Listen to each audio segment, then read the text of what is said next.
Good morning, folks. November Charlie 4XL Lima NC4XL, North Carolina for extreme lovers, and I'm not. This is Dom, just the darling old man. This is a frequently asked questions video that I am just sticking my nose in, trying to help those that are new, that are getting onto the Facebook page, and they may ask a question and they get a sharp or snipe answer, and it makes hard feelings when it shouldn't be. One of the first things, any old timers, remember you were new at one time and you didn't have the answers and you didn't read the frequently asked questions section either. So what happens is we create friction before we get started, and all I'm trying to do is stick my nose in and share some things to help. I wrote down some notes. This is going to be about a 30-minute video if I'm guessing right.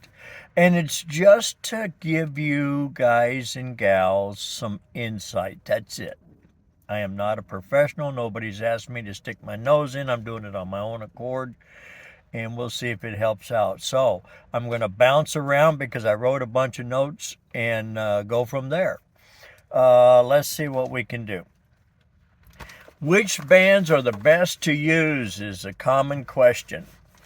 It all depends on where propagation and gray line is and where you're at.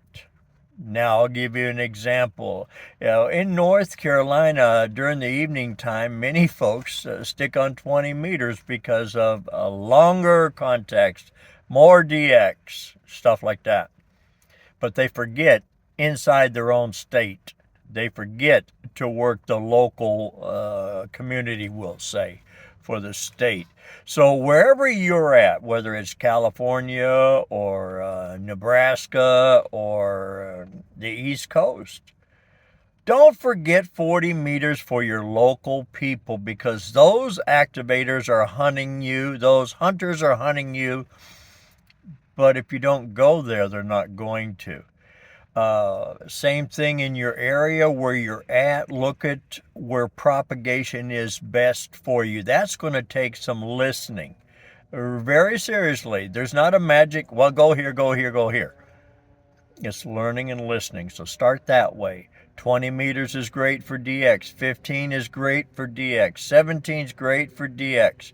When the band's opened up, oh, it's fun. But when it's quiet, that means one of two things. It's either dead or nobody's decided to talk on it to hear if it's alive. So the best bands to use is different for everyone. Again, your area.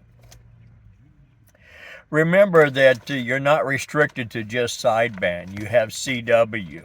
You have AM. Did you hear that? AM. In my days, oh good God, I'm an old geezer. In my days, we did a lot of AM contacts. And then, of course, you have FT8, FT4, PSK. So you have several different modes to play on.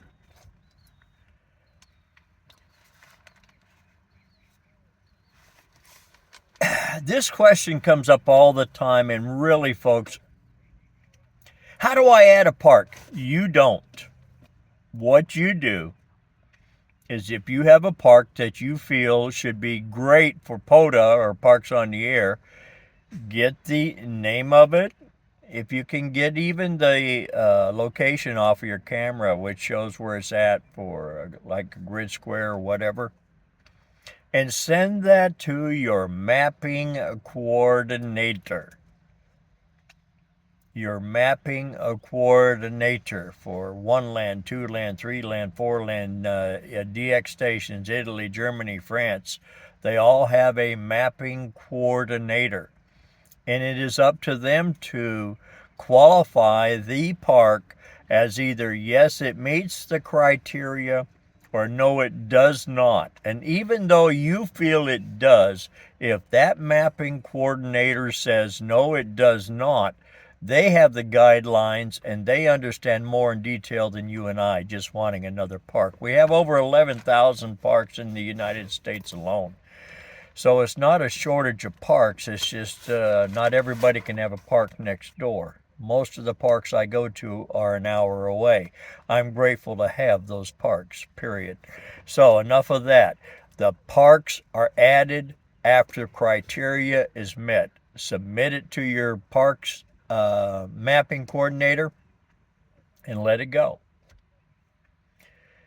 Okay, there's a question all the time. What's the best battery to use, and how long can I get out of a battery, and things of this nature?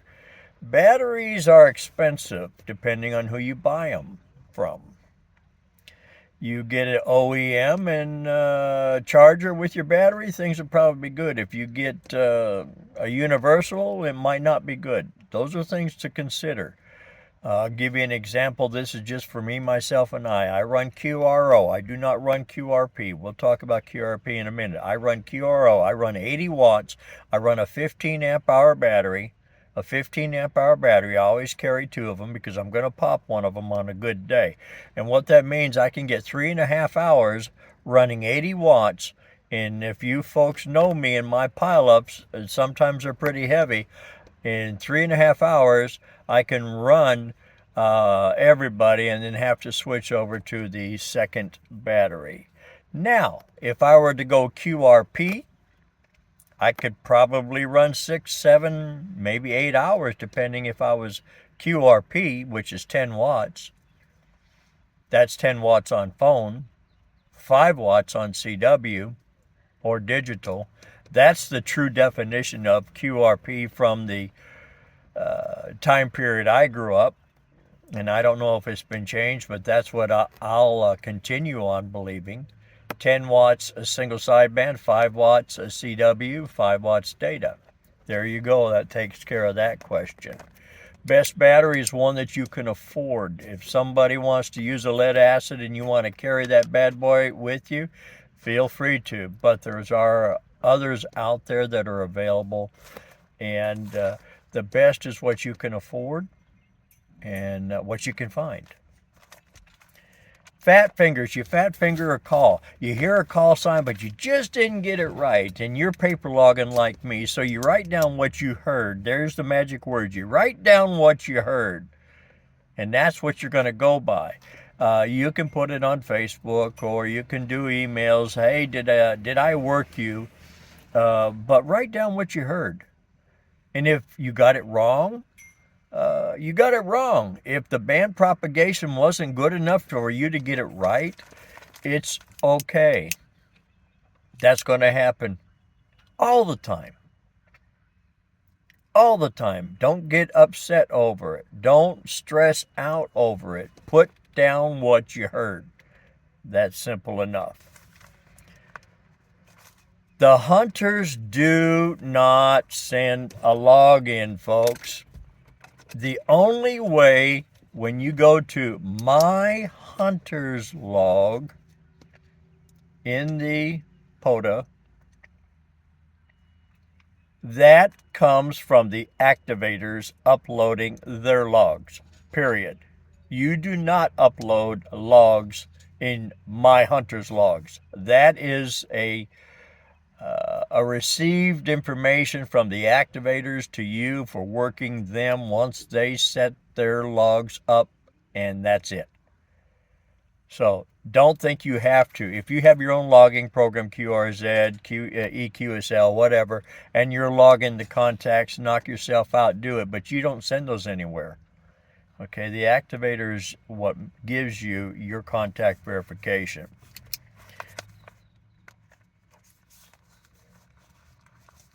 When you activators go out and you go to the map and you see the yellow dot, that yellow dot does not where the only place in that park you can go. That is a centralized location only. Centralized location.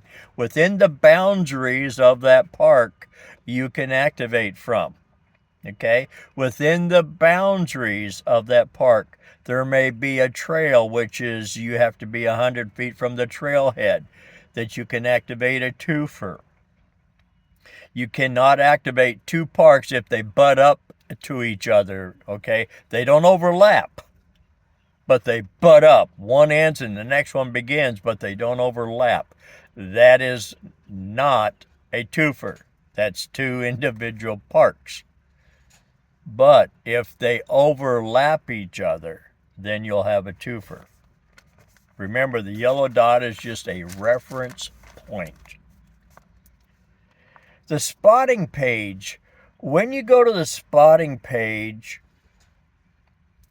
it's important if you work somebody as a hunter, if you'll take a moment just to spot them, because a lot of times if an activator is busy, they're not going to have time to go to the spotting page.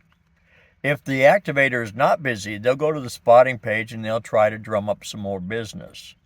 So if you're the hunter, you're appreciated. Your respotting them is awesome. But please make sure if they put down QRP, don't go respot them, because QRT means they're leaving that area. They may QSY to another park or another band, but if they put QRT, they're done until they respot. By you respotting after they put QRT is going to bring them back up. They're the spotting page. They're going to sit there for 30 minutes on with no activity. People are going to be hunting them, wasting time. Okay? Let me put my glasses on so I can see what I wrote. When you're at a park, activators, when you're at a park, your equipment, that's you, your antenna, your transmitter, your battery, everything must be inside the park, not outside the locked gate. Because you're not in the park. You're in a parking lot, yes, but you're not inside the park. You're in a parking lot that allows you to get inside the park. Think about it. For those of you stations that running remote, remote means that you're working the park from another location, but you cannot remotely work the park, meaning you can't claim you're in a park because you're working it remotely. All of you, that's you, your antenna, your transmitter, etc., have to be inside the park. You cannot remotely work that park. Okay? So that takes care of that.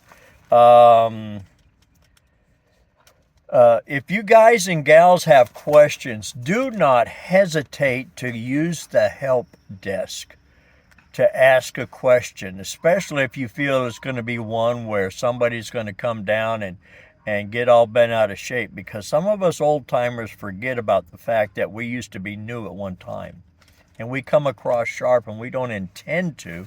Well, maybe some do, I don't know.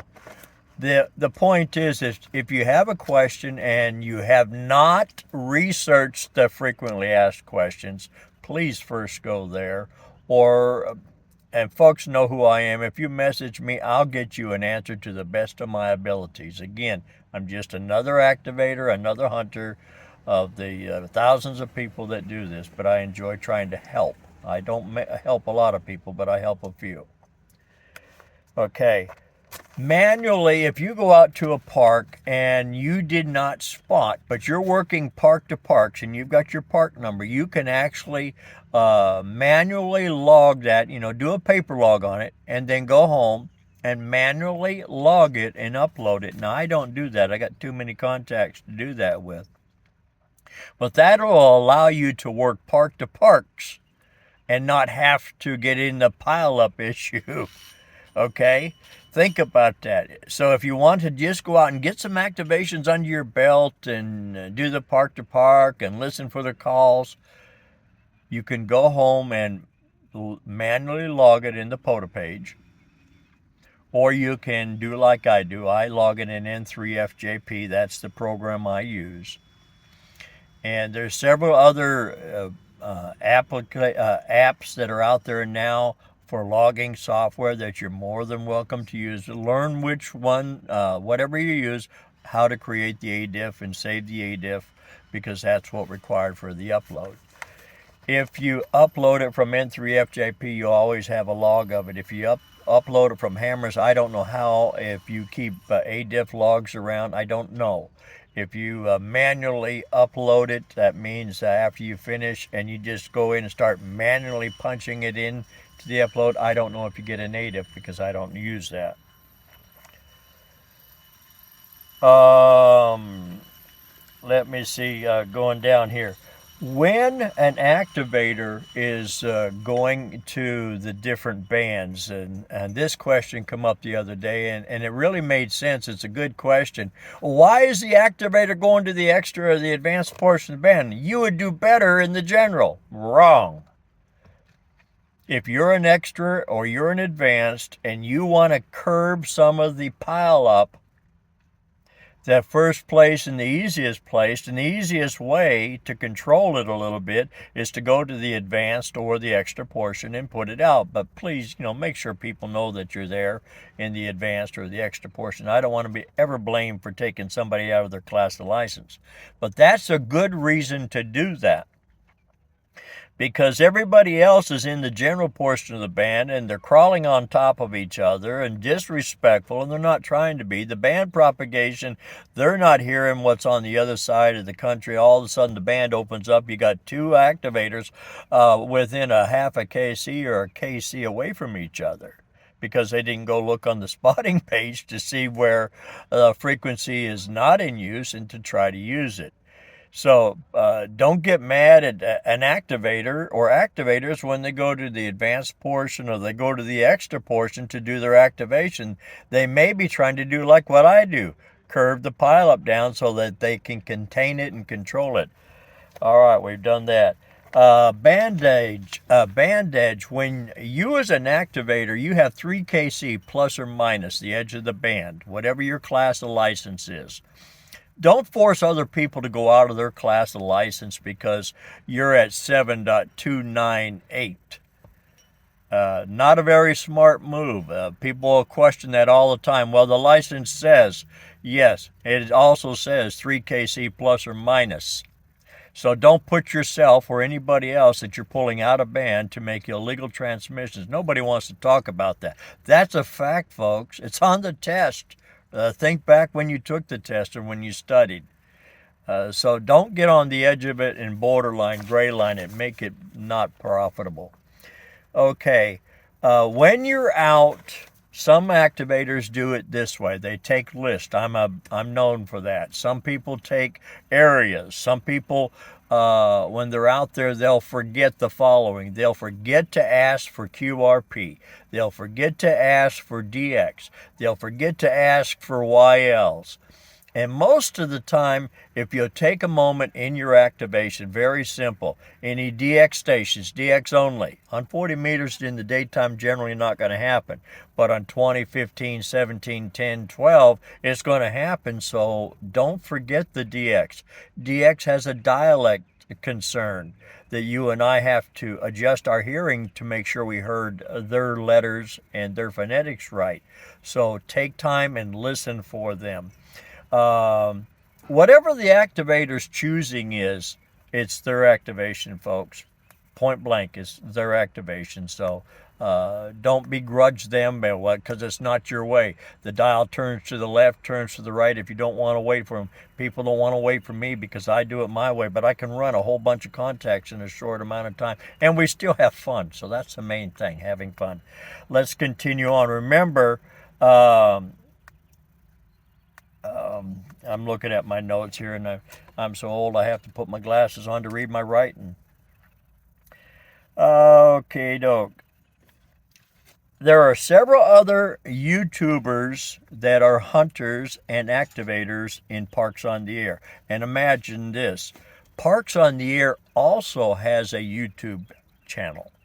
So if you're following this YouTube, type in POTA or Parks on the Air and see what comes up. And if you see a YouTube channel for Parks on the Air, subscribe to it. There's sometimes good information there, but you got to go there and look.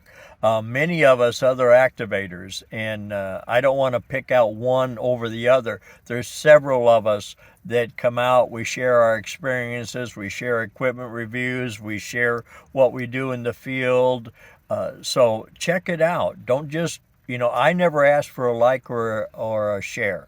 Or subscribe. That's not me.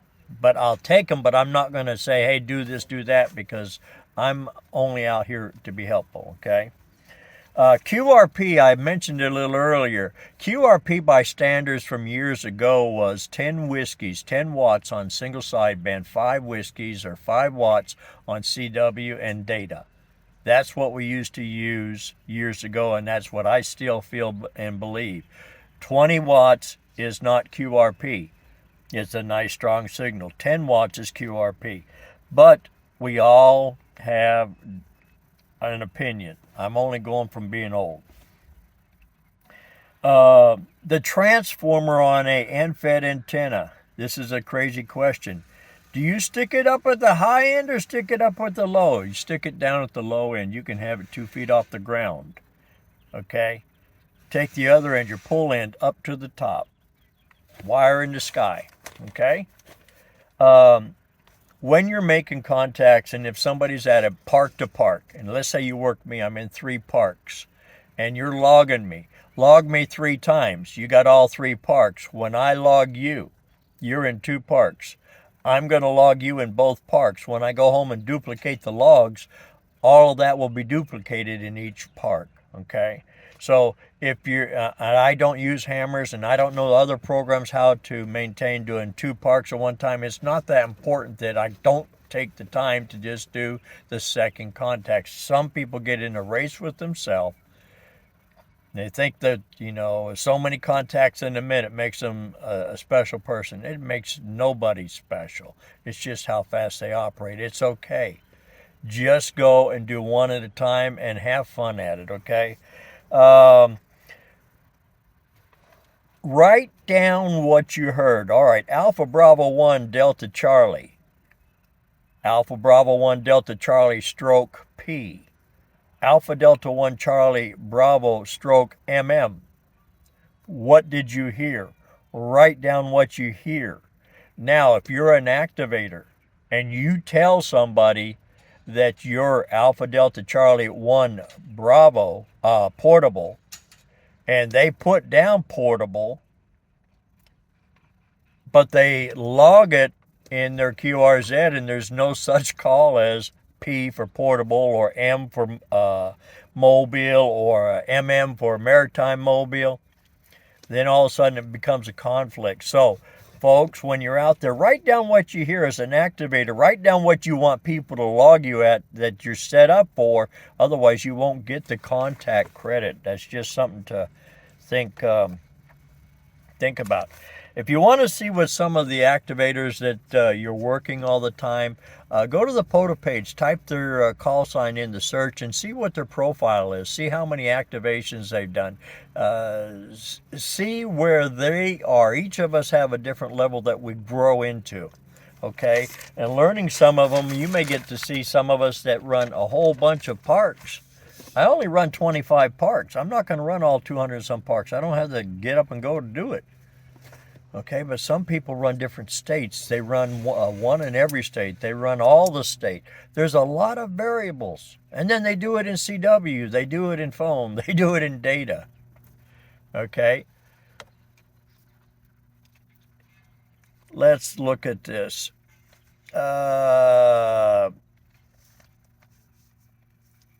When you go to a park, many of us have learned that we'll drive by the ranger station and just go out and do our thing. If you know that it says no wire in the tree or no spikes in the ground, that type of thing, don't do it. Don't create hate and discontent. But you don't have to go there and ask permission. To enjoy and playing with your radio is not necessarily permission.